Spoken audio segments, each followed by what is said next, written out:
1 tahun yang lalu saya buat video soal 88% miliarder punya satu kebiasaan yang sama, yaitu membaca buku non-fiksi, mulai dari sains, sejarah, kesehatan, dan buku non-fiksi lainnya. Ya, views video itu tidak jelek buat follower saya yang 1300-an. Di dalam video itu ada yang nanya, "Bang, tapi aku bacanya buku fiksi, gimana tuh?" Nah, karena di video itu durasinya singkat, kita jawab pertanyaan itu di video kali ini.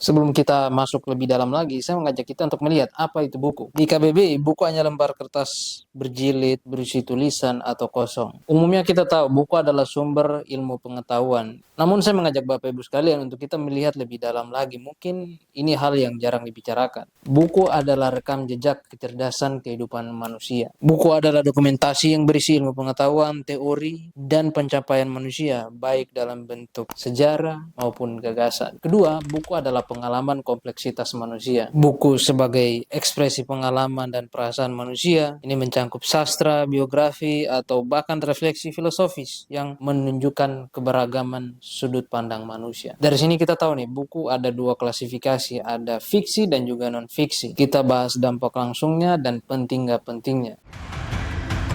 Dalam buku Rich Habits yang ditulis oleh Thomas Corley yang berlatar belakang seorang akuntan dan juga financial planner, kita sebut saja Om Tom. Nah, Om Tom ini penasaran dan bertanya, apa yang membuat orang kaya itu berbeda? Untuk menjawab pertanyaan ini, Om Tom melakukan perjalanan penelitian selama 5 tahun. Om Tom mencari tahu apa yang membuat orang kaya itu berbeda dan orang miskin itu berbeda. Karena Om Tom ini memiliki firma akuntansi, ia dapat akses langsung untuk menginterview dan juga melakukan survei kepada para pebisnis multijutawan. Selama 5 tahun, ia mempelajari keseharian 177 orang kaya dan diantaranya 128 orang miskin. Dan menariknya Bapak Ibu sekalian, ia menemukan bahwa 88% miliarder yang memulai dari nol memiliki satu kebiasaan yang sama, yaitu membaca buku non-fiksi.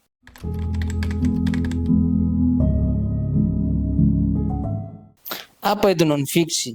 Buku yang didasari oleh fakta, realitas seperti bisnis, keuangan, sains, sejarah, dan lain-lain. Lalu, apa gunanya bagi mereka buku non-fiksi? Non-fiksi memiliki panduan praktis yang dapat kita praktekkan langsung ke dalam kehidupan sehari-hari. Kita clear di situ ya. Nah, di bab selanjutnya kita akan jawab, apakah itu berarti fiksi itu nggak penting? Ada banyak bentuk fiksi, novel, dongeng, cerpen, dan lain-lain. Kita contohkan saja novel. Kisah yang sering dihadirkan oleh novel adalah kisah pelik kehidupan seorang manusia. Bagi saya, fiksi itu penting karena itu sifatnya lebih individual, lebih personal. Karena hidup itu nggak sesederhana ilmu pengetahuan yang sifatnya universal. Hidup itu kompleks, rumit, penuh jatuh bangun, dinamis. Setiap orang mempersepsikan kehidupan berdasarkan pengalaman pribadinya. Dalam keseharian kita pun sering menemukan orang dengan persepsi yang berbeda-beda. Apa yang membuat orang itu bahagia, apa yang membuat orang itu sedih, dan apa yang membuat orang itu punya mimpi. Dan berbagai macam pengalaman yang sifatnya dalam dan personal sekali. Fiksi itu mengajak kita masuk ke satu possible world, dunia yang mungkin, yang tidak ada di sini. Sehingga imajinasi itu bisa begitu liar mengembara, dan ketika masuk kembali ke dunia nyata, imajinasi ini membantu kita untuk memahami dunia yang begitu carut-marut. Fiksi membantu kita untuk bernalar, berpikir kritis, membantu kita memahami konsep abstrak. Fiksi sering menghadirkan konflik, teka-teki, dan dilema moral yang membuat kita berpikir lebih dalam. Fiksi membantu kita untuk memahami semua itu. Dari fiksilah tumbuhlah empatisme diri. Baik itu non-fiksi maupun fiksi memiliki perannya masing-masing. Non-fiksi memberi kita pengetahuan praktis yang bisa langsung kita terapkan di dalam dunia nyata.